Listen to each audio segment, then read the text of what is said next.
les premières tendances qui se dessinent. Comment vous analysez ce vote des Sénégalais, l'engouement populaire qu'on a noté dans la campagne électorale et à l'arrivée, on voit que les résultats ne reflètent pas ce qu'il y avait, notamment ce qu'on voyait par rapport à l'opposition, par rapport à tous les autres candidats, alors qu'il y a une large majorité qui est en train de se dégager pour PASTEF, ici aussi bien au Sénégal qu'à l'étranger, d'après les informations que je viens de recevoir tout de suite. Je pense que le peuple sénégalais est très cohérent. Si vous regardez l'histoire, vous ne verrez jamais le peuple élire un nouveau président sans lui donner une majorité à l'Assemblée nationale. Abdoulaye Wade, en 2000, juste après, il a eu une majorité confortable à l'Assemblée nationale. Le président Macky Sall, en 2012, juste après, il a eu une majorité confortable en 2012, plus une autre majorité confortable en 2017. C'est seulement en 2022 où les Sénégalais ont pu évaluer quand même sa gouvernance. Qu'on a vu Yewwi Askan Wi qui, à travers leur stratégie intercoalition, a pu avoir quand même un nombre consistant de députés à l'Assemblée nationale. C'est après 2 mandats que le président Macky Sall a pu connaître une relative cohabitation au niveau de l'Assemblée nationale. Mais le peuple sénégalais est très cohérent.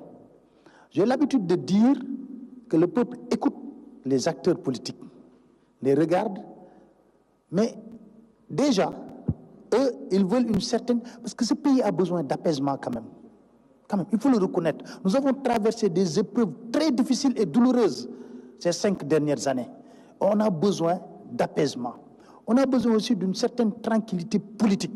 C'est pour cela, c'est logique et cohérent qu'on puisse constater aujourd'hui que le peuple sénégalais a décidé de donner une majorité. Mais en donnant cette majorité également, c'est pour dire aux tenants du nouveau régime, vous nous avez demandé le pouvoir exécutif, on vous a donné le pouvoir exécutif. Vous avez lancé votre référentiel en disant que c'est votre vision, votre manière de gouverner le Sénégal jusqu'en 2050. D'accord? On est convaincu, on n'est pas convaincu. Vous nous avez dit que pour matérialiser cette vision de 2050, vous avez besoin d'une majorité confortable à l'Assemblée nationale. On vous donne cette majorité. Maintenant, c'est à vous de dérouler. C'est à vous de matérialiser votre projet politique. Mais également, vous nous avez dit que par rapport aux promesses électorales, il nous faut cette majorité confortable. On vous a donné cette majorité. Et cela passe par quoi? Par éclaircir toutes les histoires qu'on a connues ici dans ce pays-là. Je parle des problèmes de mort. On a parlé de haute cour de justice. Parce que je ne dis pas, je reprends le Premier ministre qui était président de PASTEF, président également qui dirigeait la liste PASTEF. Il a clairement dit qu'il y a des ministres qui ont eu à faire certaines choses. Nous ne pouvons pas les juger tant qu'on n'a pas une haute cour de justice. Et pour avoir cette haute cour de justice, il nous faut une majorité à l'Assemblée nationale et voter ça très rapidement. Ça, c'est sur la question, sur la reddition des comptes. Toujours tout cela. Je pense qu'après l'installation de l'Assemblée nationale, il n'y a plus d'alibi. Les Sénégalais vont juger sur pièce. Et le Sénégal va respirer au moins pendant 2 ans. J'ai bien écouté ce que Liman a dit tout à l'heure et c'est très intéressant. Il faut que les Sénégalais se mettent au travail. Il y a des questions urgentes sur lesquelles on attend le gouvernement. Sur les questions économiques, sur la situation des entreprises. Et que sur ces questions-là, on attend même le budget même. Ouais. Le budget, quelle orientation le budget de 2025 va avoir?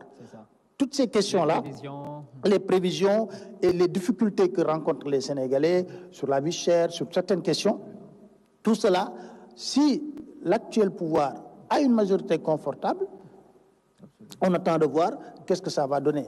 Mais là où également on attend une grande rupture, c'est le type d'Assemblée nationale. Ouais.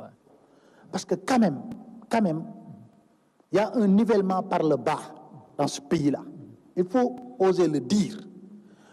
On a connu ici, par le passé, une Assemblée nationale qui a un certain niveau, où on écoutait véritablement avec un grand plaisir les joutes entre Abdourahim Agne, entre Ousmane Ngom, une Assemblée nationale où on retrouvait un Moussatine, voilà, où il y avait au moins de la matière et c'était sérieux.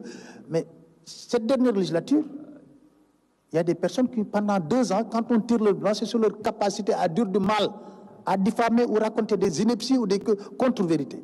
Mais est-ce qu'on doit avoir une institution qui est la deuxième institution après le pouvoir exécutif, on parle du pouvoir législatif, où les députés qui sont là-bas n'excellent que par des invectives et des insultes? Non, les Sénégalais ne veulent plus ça. Ils veulent quand même une Assemblée nationale qui joue véritablement son rôle, avec des députés qui sont crédibles et qui parlent. Ce n'est pas parce que vous êtes de l'opposition que quand vous prenez la parole au niveau de l'Assemblée nationale, une majorité doit vous huer. Quand même, mais cela passe par une certaine respectabilité de l'honorabilité dont on parle. Absolument. Parce qu'on les appelle les honorables. Un honorable, quand même, doit être quelqu'un qui a, dans la posture, dans le comportement, hein, vraiment doit être quelqu'un qui, quand vous le voyez, vraiment inspire le respect. Voilà. Et c'est même marqué dans la Constitution, le titre qui leur est conféré, honorable. Et on va sur Anta, avant de retrouver Adam.